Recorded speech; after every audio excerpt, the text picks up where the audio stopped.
জয় শ্রীকৃষ্ণ। চৈত্র মাসের শুক্লপক্ষের একাদশী হল কামদা একাদশী। এই তিথি পাপনাশক ও পুণ্যদায়িনী। কামদা একাদশী ব্রত ব্রহ্মহত্যা, পাপ বিনাশক এবং পিশাচত্ব মোচনকারী। এই কামদা একাদশীর ব্রত কথা শ্রদ্ধাপূর্বক পাঠ ও শ্রবণ করলে বাজপেয় যজ্ঞের ফল লাভ হয়। আজকের এই ভিডিওতে আমরা যা শুনব সেটা হচ্ছে কামদা একাদশীর ব্রত কথা। ভিডিওটি শুরু করার আগে আপনাদের কাছে আমি অনুরোধ করছি, আমার চ্যানেলটিকে অবশ্যই সাবস্ক্রাইব করবেন এবং নোটিফিকেশন বেল আইকনটি ক্লিক করবেন আর কমেন্টে জয় শ্রীকৃষ্ণ লিখবেন। পক্ষবর্তিনী তিথি হচ্ছে মহাদ্বাদশী, অমাবস্যা কিংবা পূর্ণিমা সম্পূর্ণ হয়ে প্রতিপদে কিছুমাত্র থাকলে তার পূর্বের দ্বাদশ তিথির নাম পক্ষবর্তিনী। এই অবস্থায় একাদশীর দিন উপবাস না করে দ্বাদশীতেই উপবাস করতে হয়। এই দ্বাদশীকে পরিত্যাগ করলে নরকে বাস করতে হয়। চৈত্র মাসের শুক্লপক্ষের কামদা একাদশীর ব্রত মাহাত্ম্য বরাহপুরাণে বর্ণিত হয়েছে। মহারাজ যুধিষ্ঠির বললেন, হে বাসুদেব, আপনি কৃপা করে আমার কাছে চৈত্র মাসের শুক্লপক্ষের একাদশীর মহিমা কীর্তন করুন। শ্রীকৃষ্ণ বললেন, হে মহারাজ, এই একাদশী ব্রত সম্পর্কে এক বিচিত্র কাহিনী বর্ণনা করছি, আপনি এক মনে তা শ্রবণ করুন। পূর্বে মহর্ষি বশিষ্ঠ মহারাজ দিলীপের কৌতূহল নিবারণের জন্য এই ব্রত কথা কীর্তন করেছিলেন। ঋষি বশিষ্ঠ বললেন, হে মহারাজ, চৈত্র মাসের শুক্লপক্ষের একাদশীর নাম কামদা। এই তিথি পাপনাশক ও পুণ্যদায়িনী। পূর্বকালে মনোরম নাগপুরে স্বর্ণনির্মিত গৃহে বিষধর নাগেরা বাস করত। তাদের রাজা ছিলেন পুণ্ডরীক। গন্ধর্ব, কিন্নর ও অপ্সরাদের দ্বারা তিনি সেবিত হতেন।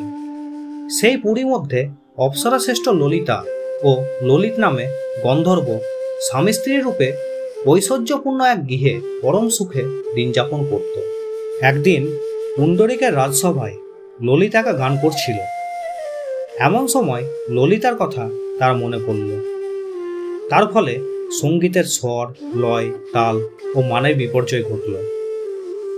কর্কটক নামে এক নাগ ললিতের এই মনোভাব বুঝতে পারল এবং গানের ছন্দভঙ্গের ব্যাপারটি সে রাজা পুণ্ডরীককে জানালো।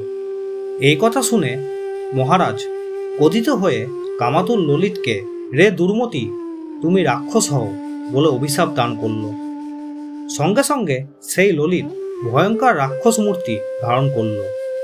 তার হাত 10 যোজন বিস্তৃত, মুখ পর্বত গুহাতুল্য, চোখ দুটি প্রজ্বলিত আগুনের মতো, ঊর্ধ্বে 8 যোজন বিস্তৃত প্রকাণ্ড এক শরীর সে লাভ করল। ললিতের এরকম ভয়ঙ্কর রাক্ষস শরীর দেখে ললিতা মহা দুঃখে ও চিন্তায় ব্যাকুল হলেন। স্বেচ্ছাচারী রাক্ষস ললিত দুর্গম বনে ভ্রমণ করতে লাগল। ললিতা কিন্তু তার সঙ্গ ত্যাগ করল না। ললিত নির্দয়ভাবে মানুষ ভক্ষণ করত। এই পাপের ফলে তার মনে বিন্দুমাত্র শান্তি ছিল না।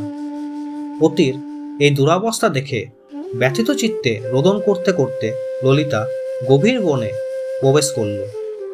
একদিন ললিতা বিন্ধ্য পর্বতে উপস্থিত হল। সেখানে ঋষ্যশৃঙ্গ মুনির আশ্রম দর্শন করে মুনির কাছে হাজির হল। তার চরণে প্রণাম করে সেখানে দাঁড়িয়ে রইল। মুনিবর জিজ্ঞাসা করলেন, হে সুন্দরী, তুমি কে? কার কন্যা? কি কারণেই বা এই গভীর বনে এসেছ? তা সত্য করে বলো। তদুত্তরে ললিতা বলল, হে প্রভু, আমি বীরধন্যা গন্ধর্বের কন্যা। আমার নাম ললিতা। আমার পতির পিশাচত্ব দূর হয় এমন কোনো উপায় জানবার জন্য এখানে এসেছি। তখন ঋষি বললেন, চৈত্র মাসের শুক্লপক্ষের কামদা নামে যে একাদশী আছে, তুমি সেই ব্রত যথাবিধি পালন করো। এই ব্রতের পুণ্যফল তোমার স্বামীকে অর্পণ করলে তৎক্ষণাৎ তার সমস্ত পাপ বিনষ্ট হবে। বশিষ্ঠ ঋষি বললেন, হে মহারাজ দিলীপ, মুনির কথা শুনে ললিতা আনন্দ সহকারে কামদা একাদশী পালন করল। তারপর ব্রাহ্মণ ও বাসুদেবের সামনে পতির উদ্ধারের জন্য আমি যে কামদা একাদশীর ব্রত পালন করেছি তার সমস্ত ফল আমার পতির উদ্দেশ্যে অর্পণ করলাম। এই পুণ্যের প্রভাবে তার পিশাচত্ব দূর হোক। এই কথা উচ্চারণ মাত্রই ললিত সাবমুক্ত হয়ে দিব্যদেহ প্রাপ্ত হল। পুনরায় গন্ধর্বদেহ লাভ করে ললিতার সাথে সে মিলিত হল এবং তারা গন্ধর্বলোকে গমন করল। হে মহারাজ দিলীপ, এই ব্রত যত্ন সহকারে সকলেরই পালন করা কর্তব্য। এই ব্রত ব্রহ্মহত্যা পাপ বিনাশক এবং পিশাচত্ব মোচনকারী। এই ব্রত কথা শ্রদ্ধাপূর্বক পাঠ ও শ্রবণে বাজপেয় যজ্ঞের ফল লাভ হয়।